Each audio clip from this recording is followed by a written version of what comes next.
Hi friends, welcome to my channel. তো আজকে বানাবো সেই ফেমাস ইন্দুবালা ভাতের হোটেলের সেই মান কচু বাটা।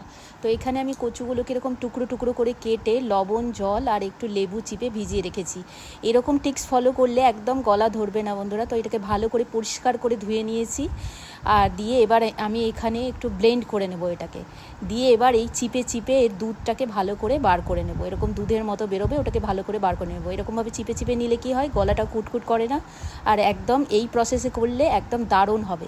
এবার মিক্সার জারে আমি কচুটা নিয়ে নিয়েছি, একটু নারকেল দিয়ে দিলাম আর একটু সর্ষে, একটু কাঁচা লঙ্কা, একটু ঝাল ঝাল হলে ভালো লাগে, আর দিয়ে দিলাম একটুখানি সর্ষে তো দিয়েছি আর লবণ দিয়ে দিলাম একটু, দিয়ে এটাকে মিক্সার জারে ভালো করে পেস্ট করে নেব।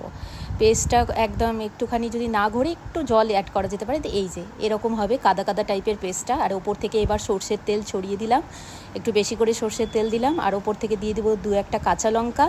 ব্যাস, গরম ভাতে অপূর্ব। এটা দিয়ে খেলে মানে বুঝতে পারবেন যে কতটা স্বাদের। সেই ফেমাস ইন্দুবালা ভাতের হোটেলের মান কচু বাটা একদম ইজি প্রসেসে, অবশ্যই ট্রাই করবেন।